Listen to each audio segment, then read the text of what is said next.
sommes en Espagne pour un nouvel essai près de Barcelone et donc voici 5 choses à savoir pour briller en société à propos de cette nouvelle Harley-Davidson Fat Bob. Premier point, de quoi s'agit-il? Eh bien, un Fat Bob chez Harley, ça a été un peu une rupture de style, c'est-à-dire que c'est moins de chrome, ce sont des codes esthétiques différents, c'est un peu une transgression de l'esprit Harley-Davidson pour aller chercher une clientèle un petit peu plus rebelle, un petit peu plus qui veut afficher un petit peu sa virilité, sa posture sur la route. On se souvient que les premières donc avaient une rupture esthétique avec 2 phares ronds à l'avant, ensuite il y a eu une deuxième évolution quelques années plus tard avec un feu arrière biseauté avec 2 feux comme ça sous une glace qui ressemblait un peu aux voitures américaines des années 80, je crois que c'était une Chevrolet Caprice mais je me trompe peut-être.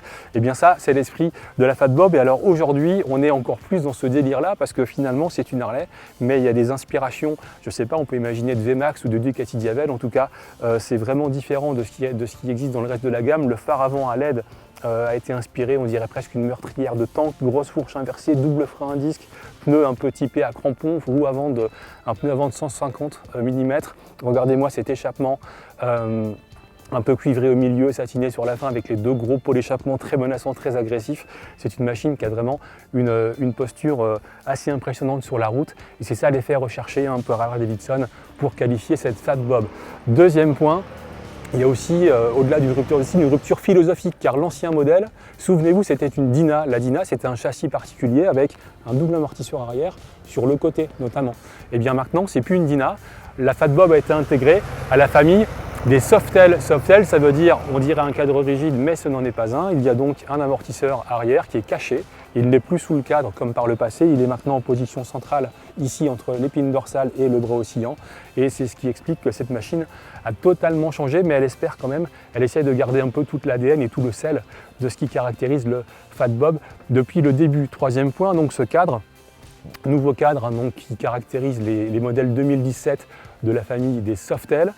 Chez Harley-Davidson, on a un cadre commun, central pour tout le monde, et puis ensuite en fonction des modèles, il y a des angles de chasse différents, il y en a 3, des têtes de fourche différents, il y en a 2, donc celui-là c'est le tête de fourche large, et puis il y a aussi 2 bras oscillants, un étroit et un large, là aussi on est dans du large, pour le passer le gros pneu arrière à crampons.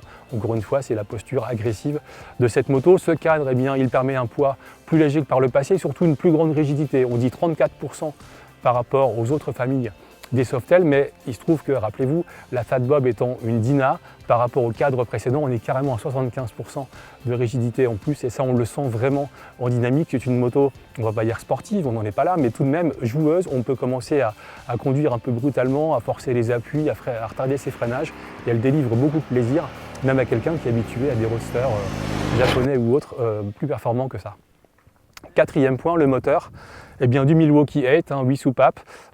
Ici, les montées rigides avec 2 arbres d'équilibrage. Il y a le choix entre 2 cylindrés sur ce modèle, le 107, 1745 cm3 et le 114, 1868 cm3 comme ici sur ce modèle d'essai. Ça fait 94 chevaux, 155 Nm de couple et on a passé la journée dans la montagne autour de Barcelone. On peut vous garantir que ça tire bien sur les bras l'accélération et que c'est une moto qui est vraiment plaisante à piloter. 5e point, le quotidien avec cette Fat Bob, il est assez simple, on retrouve des commodos traditionnels. Le réservoir est plus petit que par le passé, mais la moto, avec ce nouveau moteur, consomme moins, donc on a encore 270 km d'autonomie. Et puis on garde une console centrale avec un gros contour aux positions centrales, ça c'est pour l'esprit un peu sportif. Et puis l'ordinateur de bord ici permet de faire défiler les informations, autonomie, jauge à essence, kilométrage, horloge, etc. Voici donc venu le moment de la question qui tue et je lève le doigt interrogateur. Est-ce que, en passant de la famille des Dyna à celle des Softail, le Fat Bob a gardé un peu son esprit transgressif? Et bien pour le savoir, je vous invite à lire l'essai complet sur le repère des motards.com.